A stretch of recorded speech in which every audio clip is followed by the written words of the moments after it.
Tonight begins a new chapter for a rivalry so intense that it's written in the name itself. Silver versus gold, Outlaws versus westward expansion. It is the Dallas Cowboys and the San Francisco 49ers on Cowboys Pregame Live as we welcome you into the Star in Frisco in the Championship Plaza, presented by Tostitos, and of course Cowboys Pregame Live presented by WinStar World Casino and Resort. We've got Barry Church, Nate Newton, and Isaiah Stanback. I'm Kyle Yeomans. Glad you're with us. Cowboys 49ers. It's a historic rivalry that, again, no surprise, these two teams are in lockstep once again. Each team the last couple of years has been a contender inside the NFC. Each year has been a contender in their own division, but this year a little banged up on both sides. Lockstep once again. Tonight, gentlemen, tonight is all about desperation. Yeah, without a doubt. I mean, when I look at this game going into prime time, I see two teams desperate for a victory. All right, I see the San Francisco 49ers. They cannot drop to 3-5 right now. They can't take another loss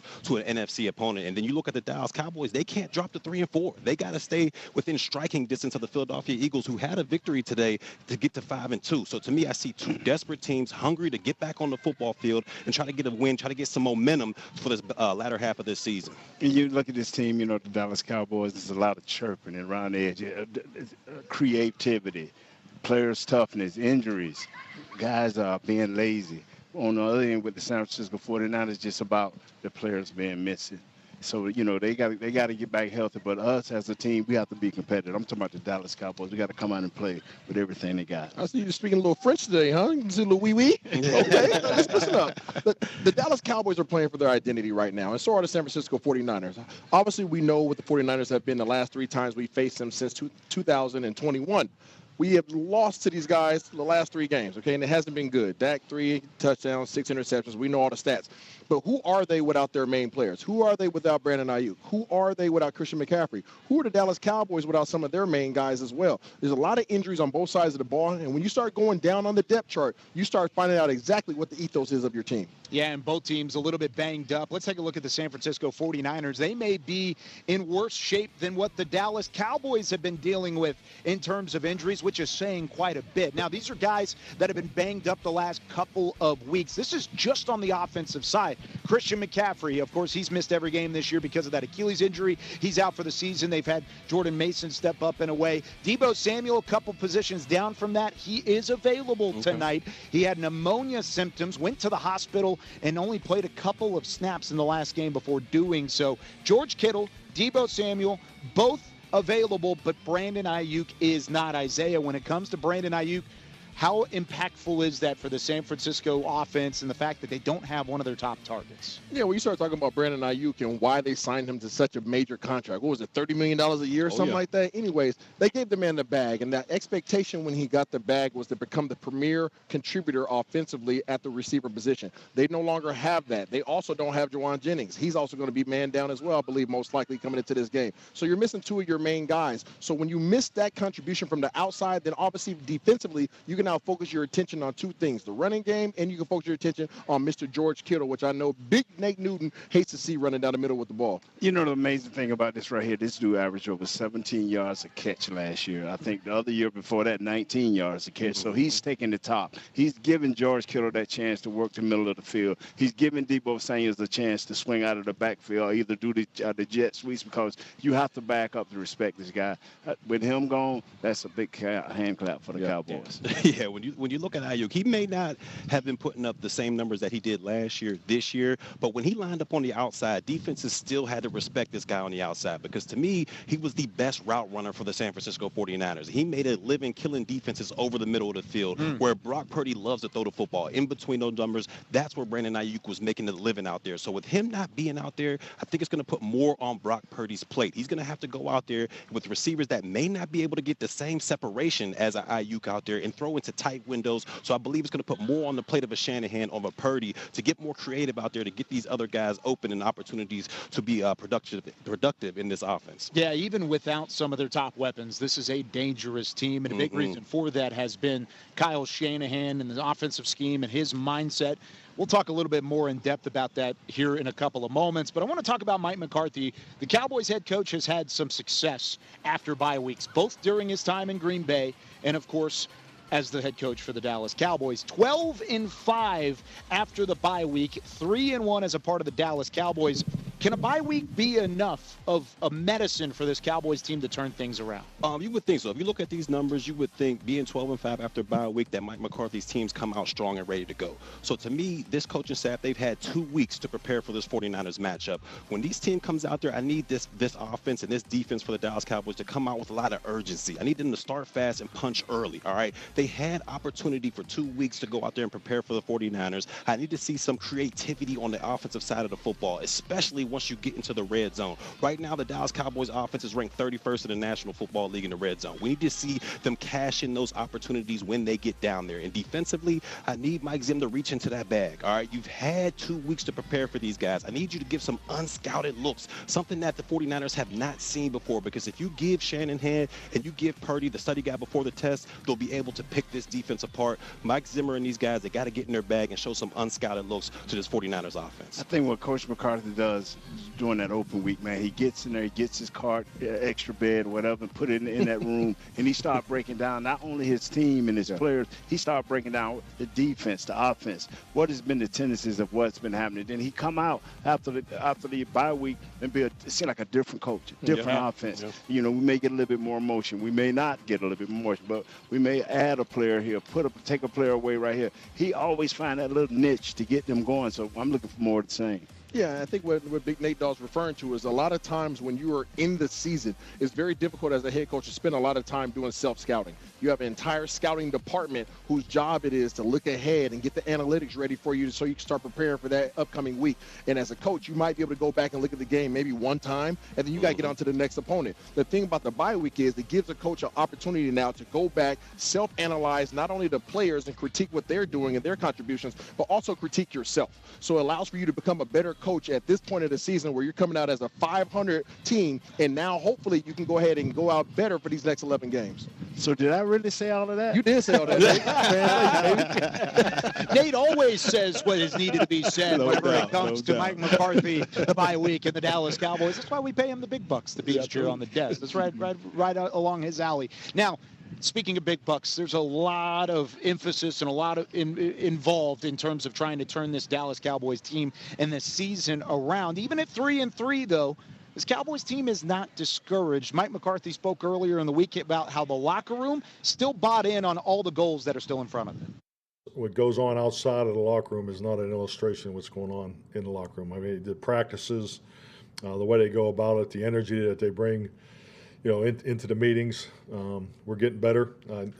I see it. I believe it. So, and I do feel strongly they believe it. So this is, you know, it's easy to come in here and talk about all the things that haven't gone right, but that's not a clear picture of our football team. You know, we've won 3 games on the road, and we're getting ready to go win our 4th. I mean, that's our mindset. That's the way we look at this. I think it's, you know, I think the value of being accountable is important, but it also brings almost a higher scrutiny, because I think our guys do a really good job of being upfront and answering the questions. You know, I mean, there's also, you know, you may not need to answer the questions as much as our guys do, but I think our guys are very, very accountable, and I appreciate that, and I'm proud of them for that. But yeah, all these things about what we're not doing right is not an illustration of our football team. It definitely does not reflect the confidence and belief that we have. So, you know, this is a very good team. You know, it's tough to play out there in Sunday night football, so we're really looking forward to going to get this 4th win. The belief's still certainly there for the Dallas Cowboys. Mike McCarthy and company still believe in everything that they have in front of them. And in speaking on that, we've got a couple of things maneuvering in terms of personnel going into this matchup with the San Francisco 49ers. We go out live on the sideline in Santa Clara, California, as we check in with Nick Eatman. Nick, first off, what is the buzz about this team? Bye week in the rearview mirror, a chance to kind of take down the giant that has been the San Francisco 49ers, a real bugaboo for the Cowboys lately. Yeah, without a doubt. You kind of talked about all of the things that are kind of the storylines of this team right now. Coming off the bye week is always long anyways. It's 14 days since you played. It's been like 21 days since they played well. Obviously, they know what kind of game they're coming off of against Detroit. So you have that sitting, that taste in your mouth for 2 full weeks. So there's just a lot to it. I heard you guys talking about Mike McCarthy and coming off the bye week and everything like that. They've got to come out and show that they're going to do something different, because what they've done, especially this last game, obviously didn't work. 49ers have been, a thorn in their side is actually an understatement. So the Cowboys, they're going to have to bring everything they have to win this game. Yes, the 49ers are banged up. The Cowboys are as well. But they're going to have to use that bye week to tweak some things that really are, been problems for this team.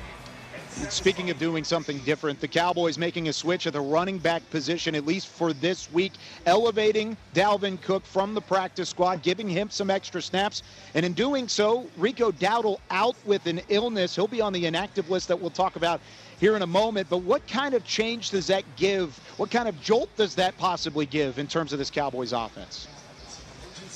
Well, I think the Rico situation was obviously just a surprise, and you can see that by the fact that Deuce Vaughn is active for this game, so just more from a running back standpoint. But the plan all week long was to get Dalvin Cook a lot of reps and carries, and the jolt that you're talking about. The Cowboys are hopeful of that. Here's a 4-time Pro Bowler. Does he still run like a Pro Bowler? We'll find out.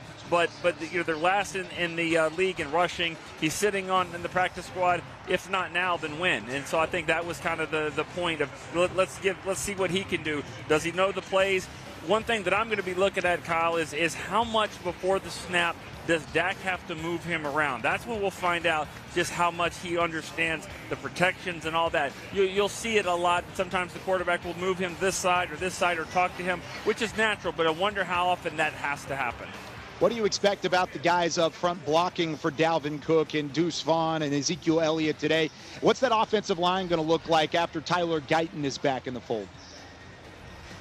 Well, I think it'll look like, it has in the previous few weeks before Guyton's injury, but it has to be better cleaned up here and there, and that's all of them. That's not just the rookies, Guyton and Cooper Beebe. I think we all know Zach Martin's coming off one of his worst games ever that he's ever played. He talked about that, and he's got to get better because they lean in on him. If he struggles, they're all going to struggle. So obviously it had to get better from 1 to 5, the entire unit, as starts with Zach, but also all of the veterans and the rookies combined. Talking about the defensive side of the football now, it's kind of a good news, bad news situation. Eric Kendricks available, active, ready to go. How much are they going to utilize him today? And then without Kalen Carson in the fold, how does that stretch this secondary, much like it has the last couple of weeks?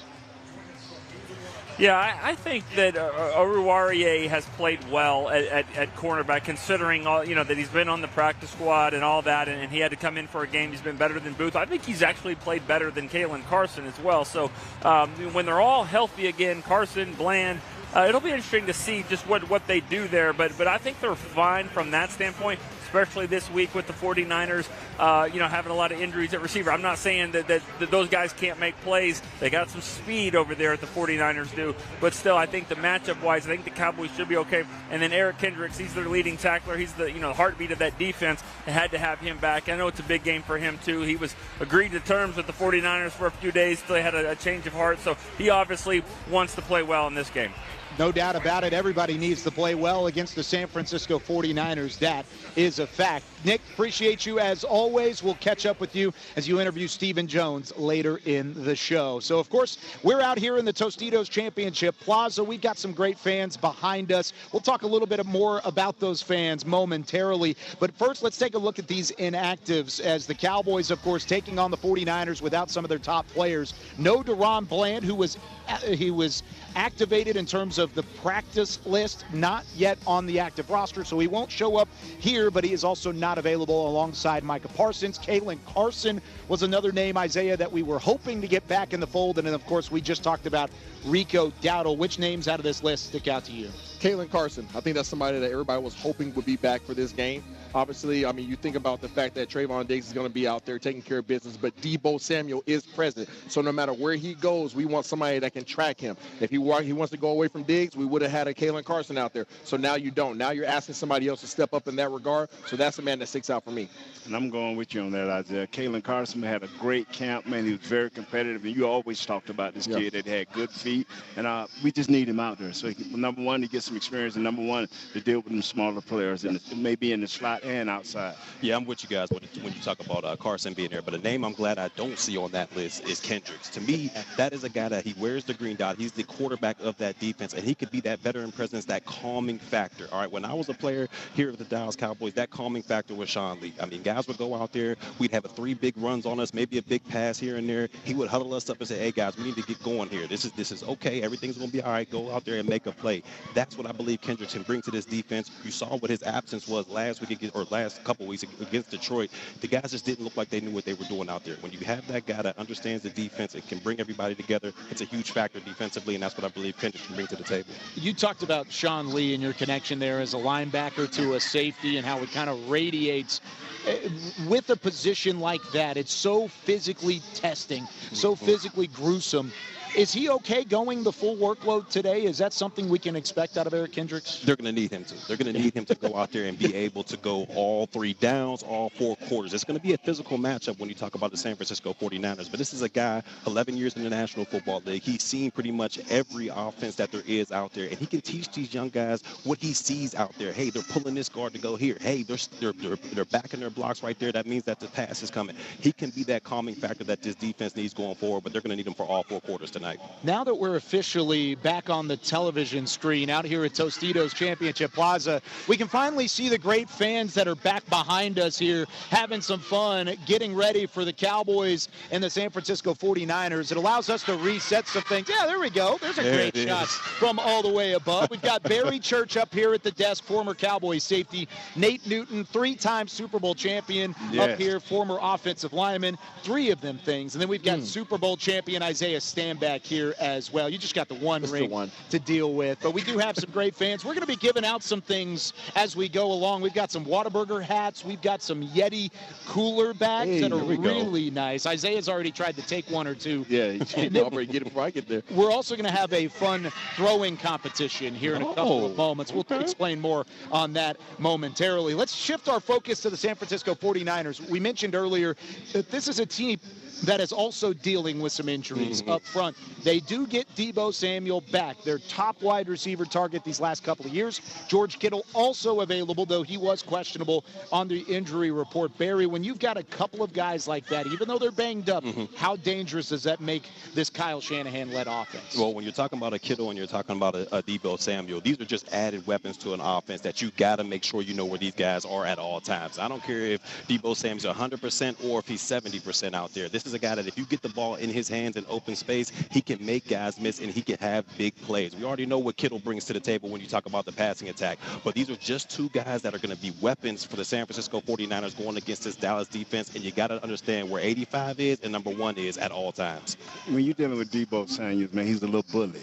And then they got the left tackle, he's a big bully. And then you got the medium range bully, and that's Kittle, man. They are the 3 guys that bring the attitude to this team, man. But with Deebo Samuel's back, man, don't worry about things, man. We got to tackle him, but he is a little bully. No, so you're saying these are the Monstars? Yeah. Hit them high. Listen up, these guys are bullies, and you have to understand that about the San Francisco 49ers. You start talking about the mind games that they played on the Dallas Cowboys over the last 3 matchups. They do have something over the Cowboys, and that's what the Dallas Cowboys are facing today. It's not going to be a battle of the personnel. It's going to be a battle of the mental. Can they overcome what the 49ers have done to them the last 3 years, and can they overcome the physical nature of what this game will be tonight? So when it comes to this offense, it's not just those guys. It's all led by Brock Purdy. It's all led by the guy throwing the football. And it hasn't been the best year for Brock Purdy because he's not necessarily with his full weaponry, his full arsenal of wide receivers. Overall, what have you seen from the film this year and how he continues to manage this offense? Well, when you talk about Purdy in the quarterback position, I believe it's been a roller coaster ride so far this season. I mean, I understand that he's lost a lot of playmakers and guys that have been in and out of the lineup lineup. When you talk about Debo being in and out, Christian McCaffrey hasn't suited up all year. Ayuk out for the season, so he lost a lot of his playmakers throughout. But he's been on an up-and-down roller coaster so far. When you think about Purdy, this is a guy who plays well within the system. All right, he's going to be able to put the ball right where he needs to put. He's going to make sure he understands what the coach needs of him out on that football field. But if you look at it, the past 5 games, he's thrown 6 interceptions, and then 3 of which came last week against the Kansas City Chiefs. That's why, to me, this is a game where you got to put it on Brock Purdy's shoulders. If they're able to come out there with a balanced attack, this defense for the Dallas Cowboys is going to be in for a long night. If you make it about Purdy, I do not believe he has the arm strength or whatever you want to call it to beat you solely with his arm. You got to make it about him tonight, because if they have a balanced attack, it could be a long night for the Dallas Cowboys defense. Yeah, you start talking about Brock Purdy, and the reason why he's had those 6 interceptions is because he's trying to become a dual-threat quarterback. Brock Purdy is not a dual-threat quarterback, but he's acting as one right now. He is breaking the pocket. He's getting out on the edge. He's doing Lamar Jackson-esque type of things without the abilities of Lamar Jackson. So he is pushing the envelope a little bit, and a little bit out of character for him and out of character for this Kyle Shanahan offense. So if you can force the issue, if you can get him out the pocket, start having him try to be somebody that he's not, then that's when the turnovers start, and that's what you need out of this defense right now. That's what's been missing all season long with this new Mike Zimmer defense. You know, the few years we've watched Brock Purdy, he's been a guy that's been smart. You know, Shanahan can give him these options and give him these motions, and all of a sudden, once they snapped the ball, he knew where to throw it. He, like you said, he was controlled. He roll out, boot waggles, and all of this right here. It was all under control. Now it's out of control. It's now we're going to find out what type of quarterback, when pressure gets on you, when you don't have the top wide receivers right now, we're going to find out who is the real Brock Purdy. Who is he? Is he in a Halloween costume tonight? Yes. Or is he moving into what his real identity is? Here's the thing, though, and this might be a very unfortunate thing to hear if you're a Cowboys fan, is when you look at the stats, you say Brock Purdy hasn't had a great year. The stats are very similar to what Dak Prescott has put out here in 2024 overall. This is what he's also put out in terms of the matchup against the San Francisco 49ers over his last 3 chances. The yards per game, completion per game, touchdowns, interceptions, sacks, all of which are his worst against a single opponent. It has not been easy for Dak Prescott and company against the 49ers. Why is that? To me, what stats stuck out to me, other than the turnovers, were the 9 sacks. When I look at that, that's averaging 3 sacks a game against this 49ers defense. That means he's under pressure, all right? He's not cool, calm, and collected in that pocket, which we're used to seeing from a Dak Prescott. That's why in this game, it's got to be imperative that he gets some type of balance going so Dak Prescott can use that play action and he can have some time back there. This offensive line has got to play better, no doubt about it. But those 9 sacks in those 3 games, that can't cut it anymore. You can't have your quarterback back there panicking with guys coming into his face. What he has to do is have to have protection out there. He has to get cool, calm, and collected, and you got to be able to use that play action. If you're able to do that, that's when you get the best out of Dak Prescott. What those 9 sacks tell me is virtually the same thing. They ain't running the ball. They need to run the ball. First and second down has not been good to the Dallas Cowboys. You need to be in 3rd and 3 or less when you go up against a team like that. They have 18 sacks. They have 8 interceptions and 5 forced fumbles. You have to be good on 1st and 2nd down. That's what them 9 sacks tell me. That's what they tell you. Yeah, you guys hear these guys referring to the stats, and the stats don't always tell the whole picture, but I can tell you what picture those stats do paint. It paints a picture of not only the Dallas Cowboys being under pressure, but it also paints a picture of these guys defensively, even the 49ers, pressing up at the receivers and causing Dak Prescott to hold the ball. Now, there's pressure because he's holding the ball. He's turning the ball over because he's forcing the ball. So if you go out there and you run the ball on 1st and 2nd down, you get yourself in a good down and distance, you won't have to continue that bad thread of a stat line that Dak Prescott currently has. The good news is, it's been a different defensive coordinator every single time he's played these guys. That's so true. Hopefully he can handle it this year. It's going to still be tough either way. Even with some of the guys missing in the middle, they still have Nick Bosa. They still have an opportunity to go up against Fred Warner. No matter what, this defense is ready. Now, however, Dak Prescott is also ready and not trying to read into the haters too much. I mean, obviously, you go back and you look at those 6 weeks, and I guess you can say, you clean your house and you figure out, where you got what you've done wrong, what you need to get better, what haven't you done. And I would say it was great. Obviously, it was tough when you put those 6 games out there. Obviously, 3 wins, which is good, and the way that we've been playing, I guess you can say. And then obviously those 3 losses were tough, especially 2 of them. You know what I mean? Just completely lopsided. That. Yeah, we've got to do better playing complementary football on offense, whether it's keeping the ball converting third downs to keep our defense off the field, starting faster, scoring touchdowns, the things that all the stats say. And so then it was about, finding the solutions. And credit to the coaches, credit to every player, looking at themselves and figuring out where they can do better individually to help their units and ultimately the team.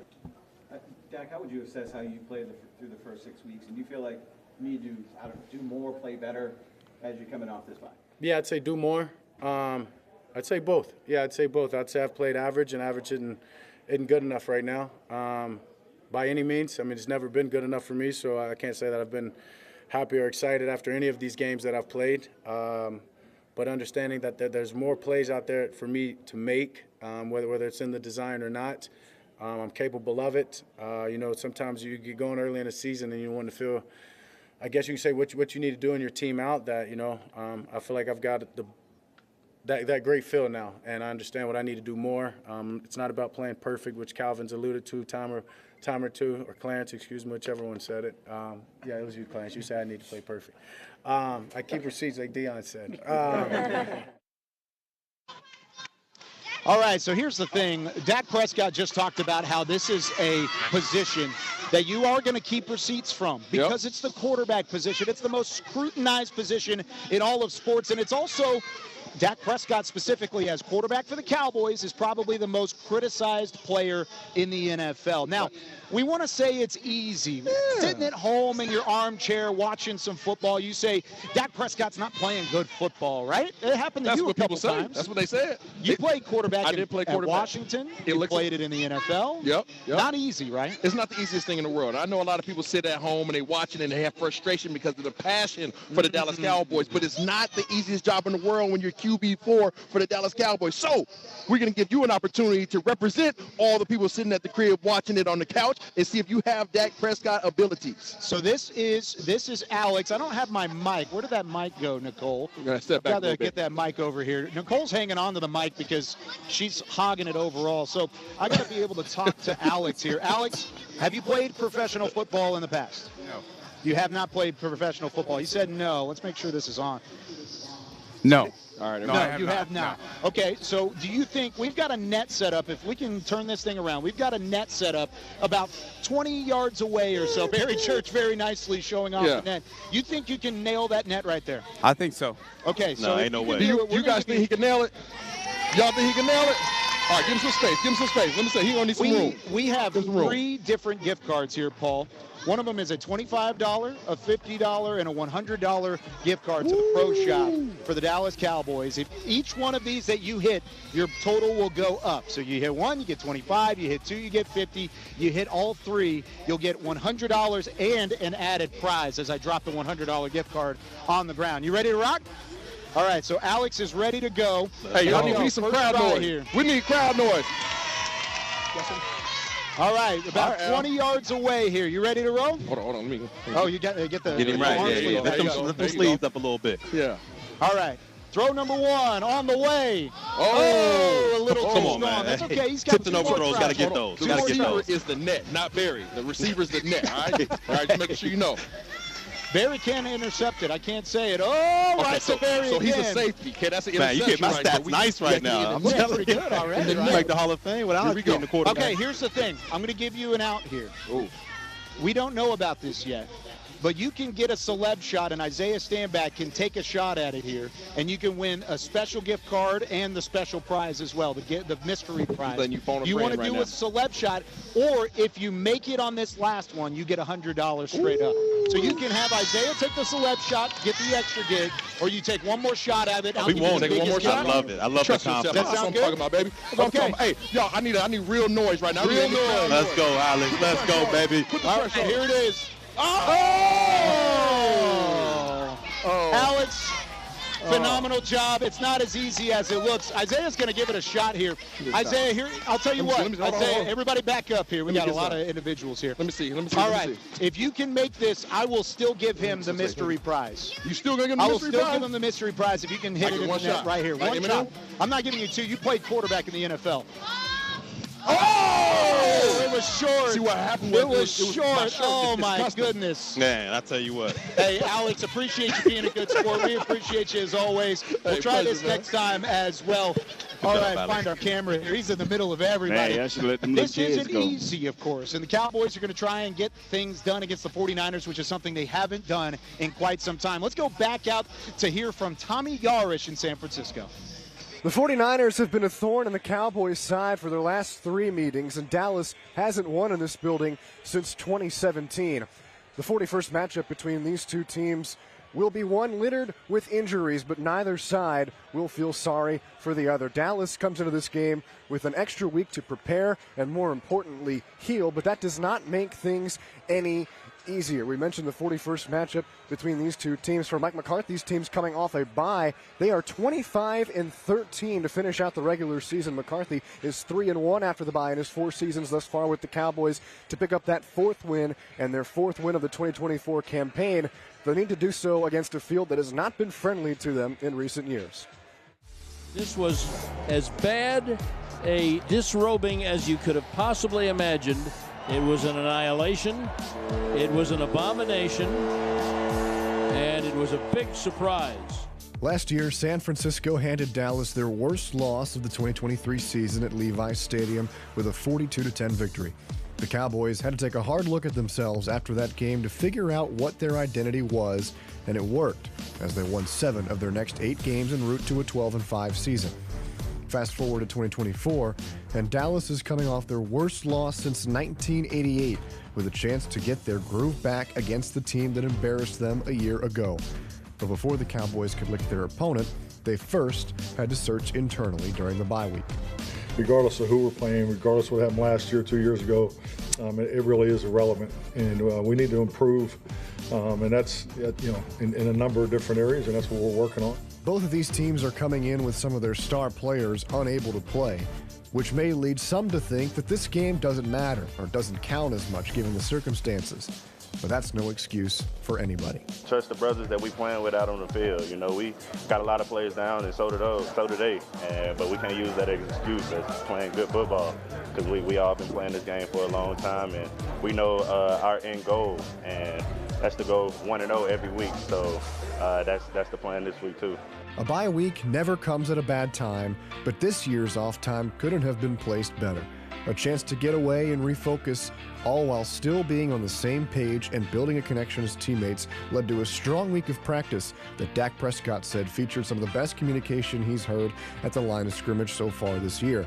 With that, Dak knows he needs to play better all around and try to lead this team to a win tonight and the rest of the way. I can just play better, for sure, and expect to, preparing to. It's been a great week of practice, looking to finish it off and go out there and do it.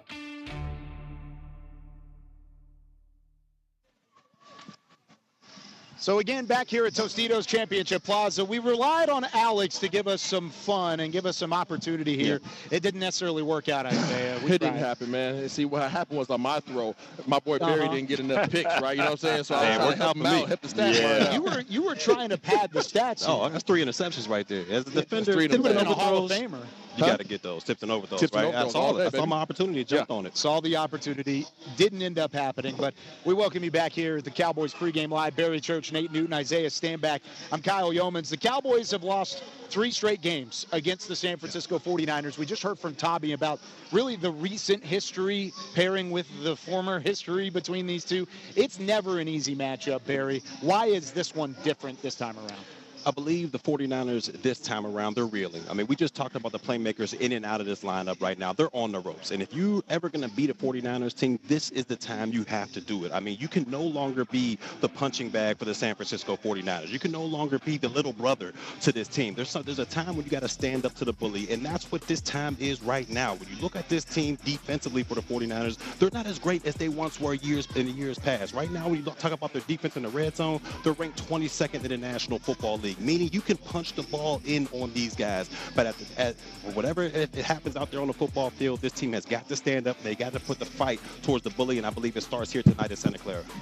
You know, I don't want to make it simple, but for the last 2 or 3 years, the 49ers have played at least 7 to 8 extra games. And I'm talking about playoff games. They are physically beat up. They're mentally challenged because to go to go into a Super Bowl and have a short off season, and then to have the contract disputes that they had all during the off season, not being together as a team the way they normally would be. This is a hard year for them.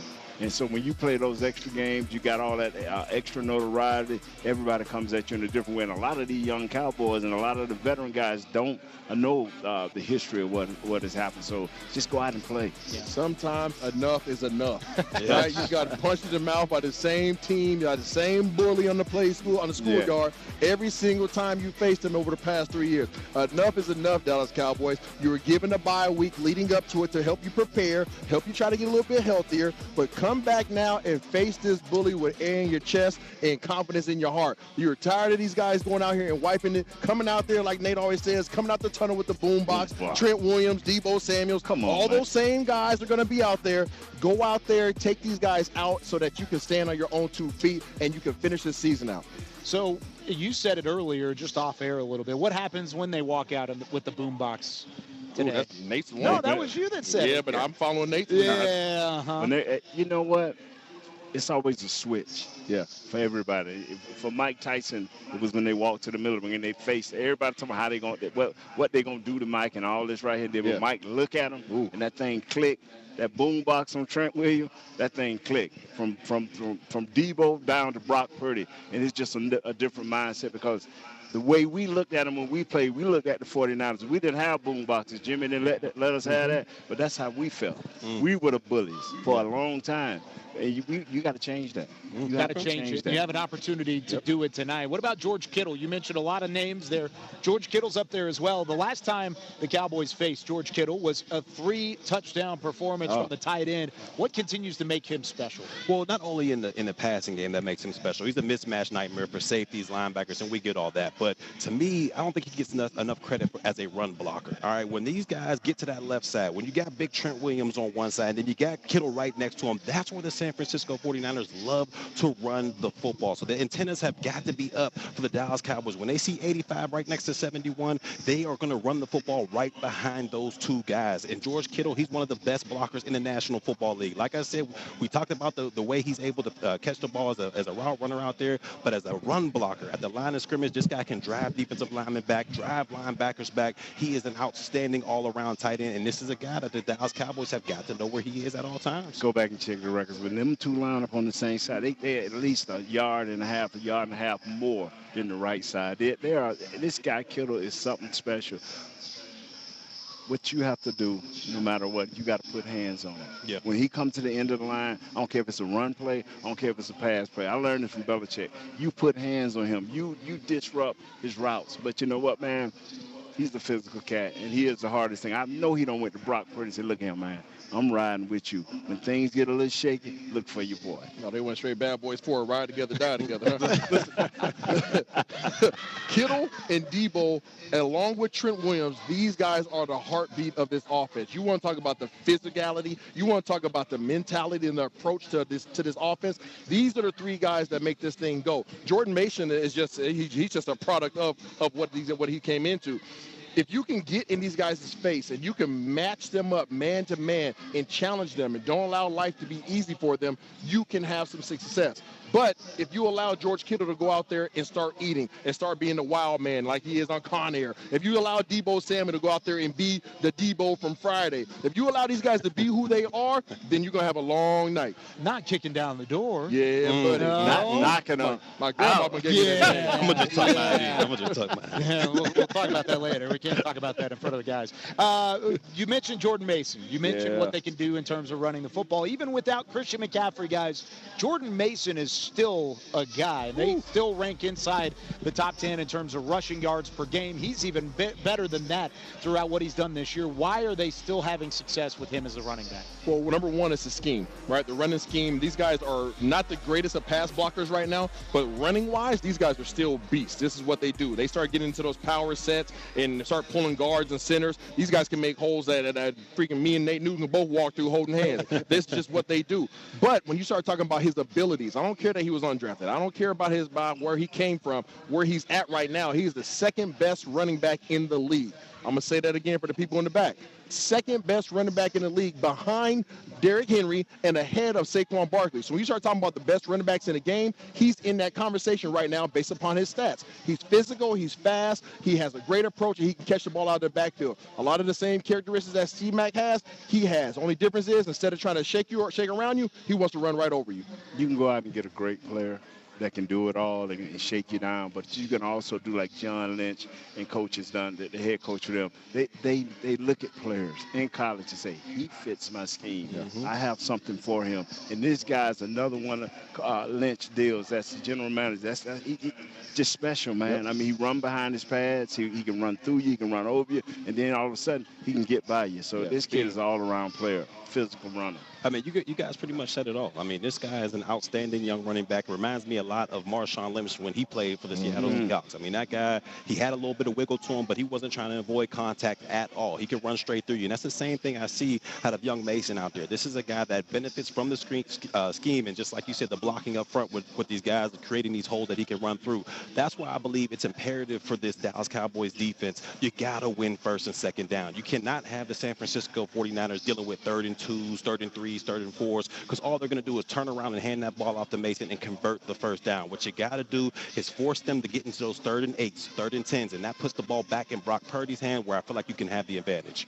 I think Barry just solved the entire defense. Absolutely. In that Sign me up, Coach. DCBC, back at it again. Now, overall, this is a team that's going to challenge the Dallas front seven. They're going to challenge the defensive line. They're going to challenge the second level. They're going to continue to stretch these young linebackers thin. Maris Leofau being one of them, and one of them, in terms of Maris Leofau, caught up with Nicole Hutchison earlier in the week. Nicole, what's going on?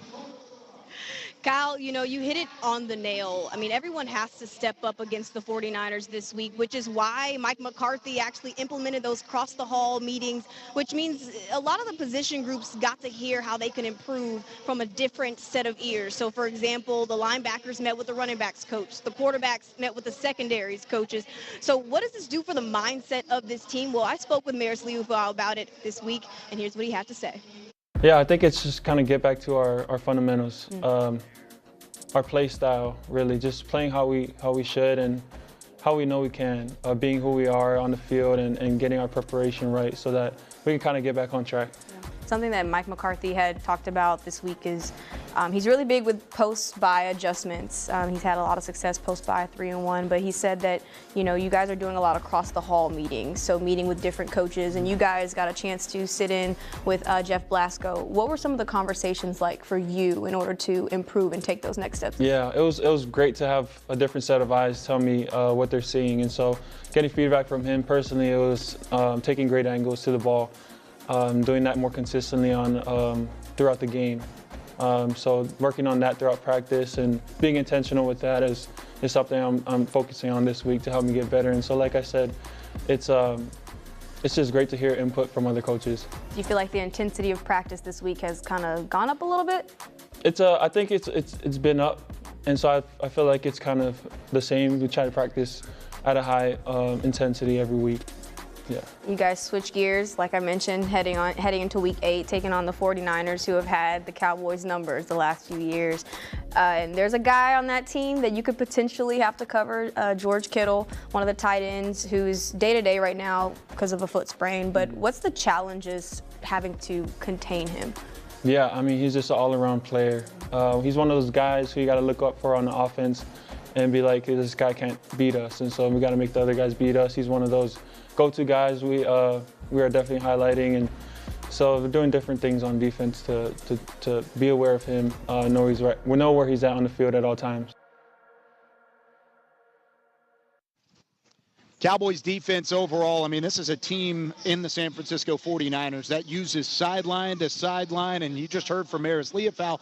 He knows what's in front of him. Barry, if you're this Cowboys defense, what do you want to see from them moving into this matchup? I want to see this Cowboys defense come out with some urgency. I want to see them come out with some fight and playing like your hair is on fire. All right, Zim and his crew, they've had 2 weeks to prepare for the San Francisco 49ers matchup. I need these guys to get deep within their bag and show up some new looks, some unscouted looks to the San Francisco team. As we talked about it earlier, if you give them the study guide before the test, Shanahan is too great of a coach. Purdy understands his system too well, and they'll simply pick this defense apart. You got to throw some moving parts in there. You got the parts on the defensive side of the football to use them as chess pieces. You got to overshow out there that you can present at the second level, maybe come off the edge a little bit, but you got to show this team different looks. You can't go out with the same old, same old. We've seen it. It's just not good enough. I need Zim within his bag, and not just him. I need these players to step up as well. All right, these players have got to go out there and win some of their one-on-one opportunities. They've been getting pushed off the ball, whatever it is, on the defensive line in that front seven, and the secondary hasn't been able to hold their own as well. So it has to be a collaborative effort from the defensive coaching staff and the players to get the job done this afternoon. It's just one thing that this squad has to do as a defense. Okay, I agree with you 100%. We got to put some little wrinkles in there. We got to make things a little bit different. But this team does not tackle well. This team has to come out and make sure they continue to tackle and be gangbusters getting to the ball. We need 4 and 5 guys on top of this running back. We need 4 and 5 guys pressuring this quarterback. But when you get there, you have to tackle.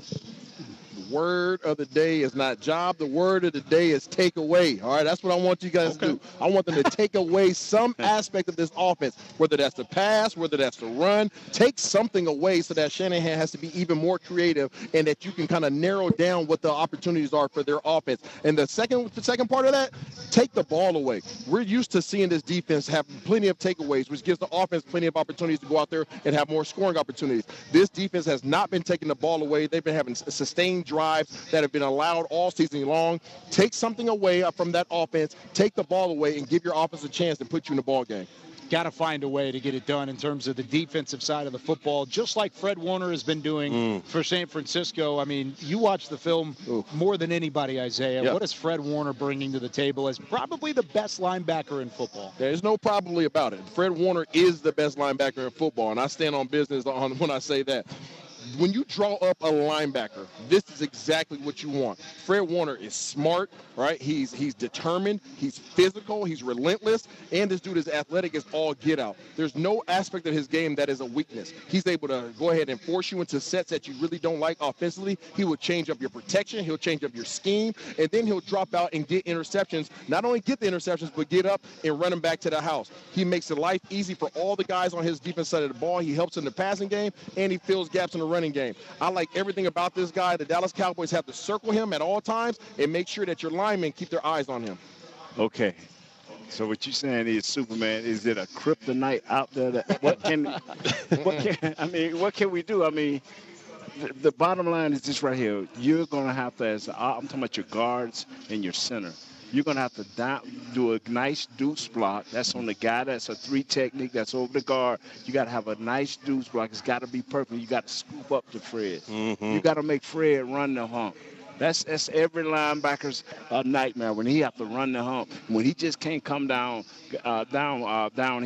And what he's talking about, the guy's so smart that he can dissect and he's going in a minute. Yeah. We're going to have to do something to freeze him. Some trap plays, some counter plays, something to make him take a step one way to give our offensive lineman a chance to get on him. There's many ways to get your Superman, but will the Cowboys do it? For sure. Oh, you're 1,000% right. I mean, this guy, Fred Warner, he's a beast out there, both pass coverage, run coverage as well. But what you got to do is you got to make things hard for him. If you allow this guy to go sideline to sideline, use that speed, get downhill, it's going to be a long afternoon for the Cowboys offense. Like you just said, you got to get those guards, you got to get those tackles up to the second level. And I'm not saying they got to be able to bury the man each and every time, but you got to make things hard for him all 4 quarters. By the time that 4th quarter comes around, I want his hands on his knees like, man, these guys are still coming at me like this. That's what it has to be like. That offensive line has got to work their way up to the second level and make things hard for Fred Warner. No, BC, you played the safety position, right? And you're a big physical safety that came down in the box a lot of times. What caused issues for you when you were down in the box like Fred Warner? What caused issues for me is when the guys would get up to that second level and then I have to work. Do I have to go through this guy or do I have to, peek this way, peek that way? If I have to get around this guy, that opens up another hole for the running back to get through. And those big offensive linemen coming at me, I know I couldn't take them on head on like that, so I had to avoid, and that created more lanes for the running backs. That's what I want to see from this offensive line. Get to that second level, make him avoid. You just said it, Nate. He's not the biggest biggest physical guy out there. Make him avoid, open up them other lanes for the running back so they can get through,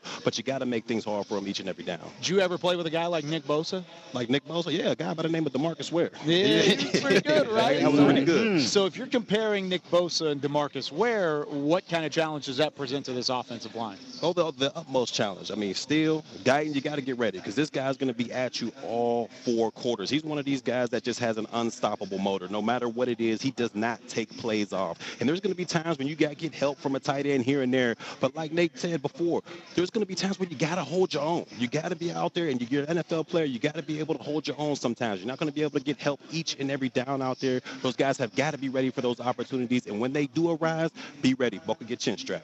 Yeah.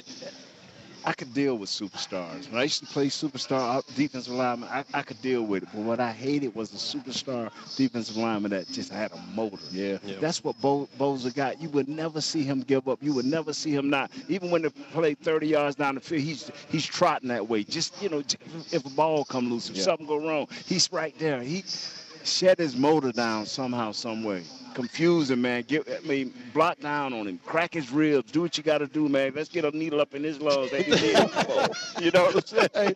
That's too vicious. I'm sorry. What these guys are referring to right now is backed by the stats. When you talk about Bosa is not in the top of the league right now in terms of sacks. He only has 3.5 sacks. Yeah. But where he is leading in the NFL is in pressures. So you talking about that relentless effort, right? Those high effort guys, those high motor guys. That's exactly what he is. He doesn't just line up on one side. He's going to pick whichever side he feels best about. So Terrence Steele over there on the right side, you're going to get some Bosa. Over there, Tyler Guyton, you've had some time off. Now this is your opportunity to go out there and get some of this Bosa as well. He's going to give both guys a lot of work. And he's like we say, Barry, like that crazy work to go out there and take care of your business because this dude is going to come every single time you drop back to pass the ball. Well, and this has been an offensive line that has been redone over the last couple of years, except for really Zach Martin. Zach Martin's been the key piece, and he's coming off of quite possibly his worst game of his career against the Detroit Lions. Here's what he said earlier in the week about rebounding in a big way and, of course, the challenge that San Francisco faces. Yeah, I mean, he's a stud, right? I mean, he's an elite pass rusher in this league. So you just got to be aware where he's at all times, right?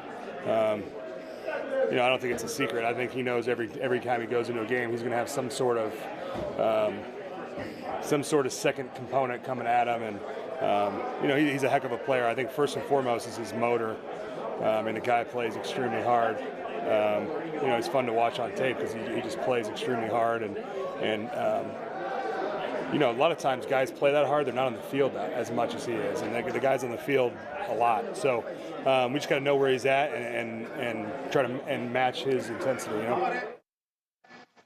Big thing for Zach Martin this week, rebounding and making sure that he does not leave these other guys like Terrence Steele and Cooper Beebe on an island on that offensive line. He's going to be blocking for some new individuals as well. And with more on that, we go back to Nicole Hutchison, who's out in the crowd here at Tostitos Championship Plaza. Listen, it wouldn't be a pregame live show without talking to one of the Cowboys fans here. Can I get your name for me real quick? Oh, yes. It's Vipul, lifetime Cowboys fan. Lifetime Cowboys fan. He told me off camera that he actually went to 3 games at Texas Stadium, so he's been here a long time. All right, what's your question for our pregame live crew?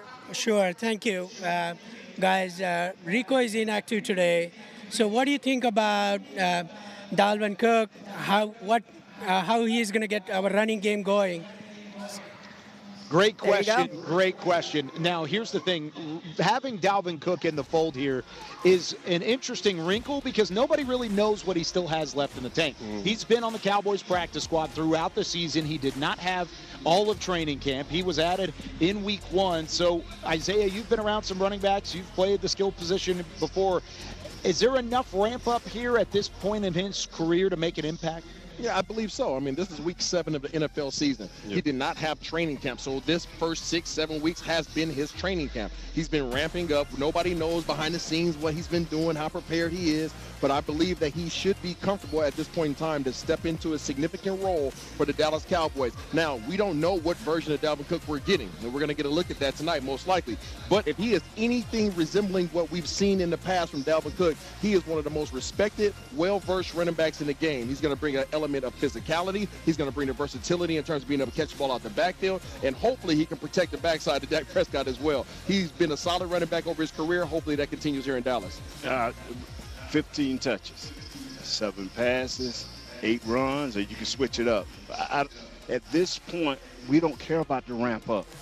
If you elevated him, you play him. If this dude touched the ball less than 10 times, we could have just kept the other guy in there. Or we could go get the number 42. I don't want to forget. He's in there. Yeah, come on now. You don't play around. If you're going to elevate a veteran guy of this status, you got to find out what he can do and find out, and don't wait. The real question here is, can he do it? Can he bring that to the table based off of what you've seen? Like we've said, nobody has seen Dalvin Cook yet, so it's hard to really tell where he's been. But against some of the basically father time, has father time caught up to Dalvin Cook enough to where he does not have an impact today? He ain't played in 2 or 3 years. Yeah. Not consistently. So, like my man said, he's been off through training camp. He's been off for 7 weeks. He can give me 20 plays wide open. You know, Father Time ain't touched him like that. Now, he may not be that, he maybe not be that 4-3 or 4-4 guy anymore. But we need that burst. We need something different. Yep. And if you bringing him up, you telling me that we're going to get something different. Yeah, and we do need to spark from this running game. And I don't need him to be 2018 Dalvin Cook or 2020 Dalvin Cook. I just need for him to make this running game respectable to where the front seven for the 49ers can't just drop back in coverage and make things murky for Dak Prescott. I need them to, when he gets that play action, for them to take a step forward. Say, hey, he might get the rock. He might be able to do a little damage, and that'll open up so much more windows for the quarterback when you talk about the play action game. So for me, I just need Dalvin Cook to go out there and make this running game respectable once again. Phenomenal question from the fans here out at Tostitos Championship Plaza. Now, that's not the only weapon the Cowboys need to step up in a big way today. CeeDee Lamb, of course, he is the favorite. He is wide receiver one of the best in the NFL. But in terms of his 2024 stats, it just hasn't necessarily taken off, especially in the efficiency game. These are all per game numbers except for the touchdown number, and he only has 2 this year. Now, after the bye week, there's an opportunity for him to take off. This is what happened last year after the bye week. Again, the Cowboys had a week 7 bye, just like they did this year. You talk about the efficiency, though. He was more efficient in the first 6 games of the season, but then the final games all the way through following the bye, it was a completely different animal. You talk about 11 touchdowns, Isaiah. How does CeeDee Lamb get back to that? Other guys playing complimentary ball. This is a complimentary game when you start talking about offense. This is not just a CeeDee Lamb show. CeeDee Lamb needs a running game. CeeDee Lamb needs Jake Ferguson. CeeDee Lamb needs a real number 2 receiver since Brandon Cooks has been out. You can't just do this by yourself. If Barry Church is out there playing safety, he's not respecting the other side right now. He's going to lean all his coverage over to CeeDee Lamb, which makes life difficult. So if there's no other threats offensively for the Dallas Cowboys, CeeDee Lamb can't be CeeDee Lamb. He's going to be just another guy out there. Did you say Jake Ferguson? Oh, Jake, that's your guy. I saw him on the milk carton the other day, man. Oh. Yeah, man, looking for Jake. And I need at least 6 targets to Jake today, okay? Jake is the man. He's the guy that runs the seam. Dak has always thrown a nice seam route to his But what about end. CeeDee Lamb?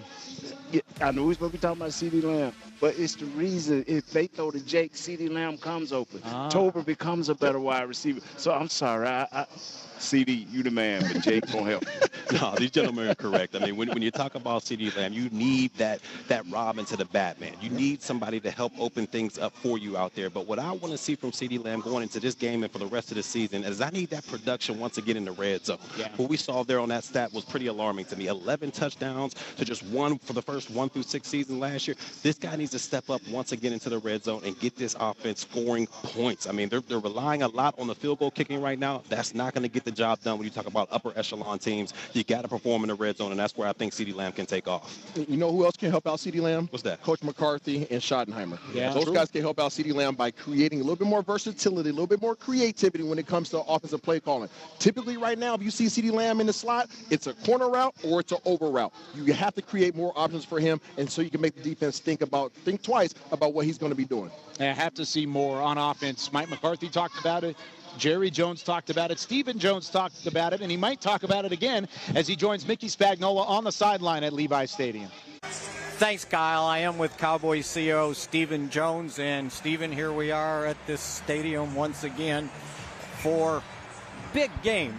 Kind of different with the teams 3-4 and 3-3, but usually when these two teams meet here, there's something significant on the line. Right. Well, this is really good football team we're going against. They've had a few of the bad luck things we've had with some injuries and things like that. But we expect to get their best shot, and I know our guys have prepared, in a big-time way, getting ready for this game. As you said, the teams aren't probably where they are by their normal standards, but there's a lot of football left in this season, and we feel really good that we can get things going today.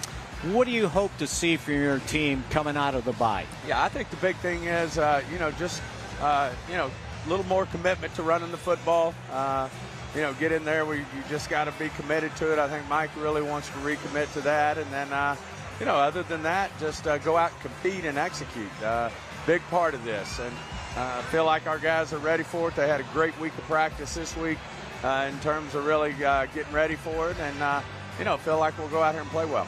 So it seems like there's always something, right? And early in the week, you get your kicker having to serve jury duty, I assume practicing in the evening, and now going into this game, Rico Dowdle ill and he's inactive. Your thoughts on that and the fact that you were going to bring Dalvin Cook up off the practice squad for this game? Yeah, we were already scheduled to bring Dalvin up. Look forward to watching him get out and mix it up. Obviously, we got Zeke ready to roll, and then we'll bring Deuce up as well now that Rico can't go. But, it's been something we're used to, and you have to make those adjustments. No one in the NFL feels sorry for you, so you just get up there and you go to work, and I know our guys will be ready to roll today. So from Dalvin's standpoint, from a rotation, how much does it change now with Rico out and using Dalvin now maybe behind Zeke? Yeah, I'm sure Mike will get a good feel for how they're doing in the game, see who maybe has a hot hand, and but certainly we were wanting to get Dalvin rolling this week, and Zeke's a warrior. He's a competitor. I know he'll be ready to go, and Deuce, I know he'll be ready to chip in as well. So we'll just see how it unfolds. A couple of the injuries you have still going into the game. You don't have Micah Parsons. You don't have Deron Bland. What are your thoughts going forward, maybe for next week, or is there kind of a time frame? Well, right now we're worried about these 49ers tonight. We'll worry about next week when it comes. I think the guys are getting close, and but we're ready to get after these 49ers tonight. And at least you have Eric Kendricks ready to go, right? He's ready to go, and he's so important for Mike and really directing traffic out there for this defense. It'd be great to have him back. Okay, Stephen, thanks a lot. That's Cowboys CEO Stephen Jones. Kyle, back to you. Yeah, thank you very much, Mickey and Steven. Out at Levi's Stadium, you can hear things starting to ramp up as both teams take the field. We've got people filling in behind us. I know the sun went down, but there are a ton of Cowboys fans still out there. Everybody having a good time tonight, hanging out watching Cowboys 49ers. Yeah, the lawn chairs out there to set up shop. Yeah, everybody's kind of hanging out. We got some lawn chairs. Yeah, we get a good shot of them in the back. Now, here's the thing. They're going to get an opportunity to see the first ever live and in-person Call Your Shot segment. Here's how it works. It's a bold prediction segment. We have a certain amount of points and a bank of points that we've used throughout the year, and that bank of points has dwindled significantly as the year has gone on. These are the rules. You can only bet with the amount of points that you have, and as you can see, things have not gone well for the Pregame Live crew this year. I'm pretty sure Isaiah is starting to dip into his own credit score at this point, that far down, Isaiah. We're a nation of credit, aren't we? Yeah, whatever it ends up being. Barry, we'll let you start it off. How many points, and what is your bold prediction? Well, I'm going to wager 1 point in this instance.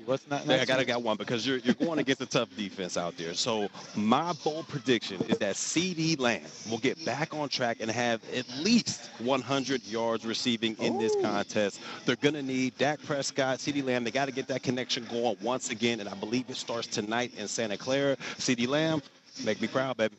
Isaiah, you can only wager 1 point. That's all you've got. So what is your bold prediction? I can tell you what. I'm about to take that 1 point. I'm going to raise it. You understand? I'm going to raise that 1 point up just like this, okay? And I'm going to say proudly that Dak Prescott is going to throw 2 touchdowns. The reason why, he's going to be the benefactor of Mr. Coach McCarthy getting in his bag. Christmas is not for another 2 months, but I need Coach McCarthy getting in his bag right now and pulling out all the stops. And when he does that, he has the pre-snap motions and pre-snap shifts and all those things. He's going to set up Dak Prescott for nothing but success. He's going to have at least 2 touchdowns passing. For my third straight week, I started at 8. Now I'm at 6 targets with Jake Ferguson. This guy right here that's going to help CD. Okay, for 1 point, I'm going to take the lead, all right? Take the lead. And here's the thing. I'm right there with you on the tight end position. You said that Jake Ferguson was on a milk carton. I'm going to say he gets off that milk carton today. The tight end room for the Cowboys catches their first touchdown grab of the 2024 season. The Cowboys have not had a tight end score a touchdown at any point this year. That streak ends today, and it may just be Jake Ferguson as one of Nate's 6 targets to get back on the board in Call Your Shot. Real quickly, gentlemen, keys to the game. How do the Cowboys get back on top? Offensively, you got to take care of the football. I mean, especially in the red zone. We've seen that bite the Cowboys these past couple games. Take care of the football offensively. The keys to the game, take away the keys of the 49ers run game. All right. You got to get some takeaways. This defense has not been forcing the ball. There could be turnovers. I need 2 turnovers for the Dallas Cowboys so that the offense can have some more opportunities. Well, this has been a whole lot of fun, gentlemen. Out here, great weather. The game about to start. Fans filing in at Tostitos Championship Plaza. A watch party out at AT&T Stadium as well. We've got Cowboys 49ers coming your way momentarily. For Barry Church, Isaiah Stanback, Nate Newton, Nicole Hutchison. I'm Kyle Yeomans. We will see you after the game, everybody, with Cowboys Game Night and the first word presented by Dr. Pepper.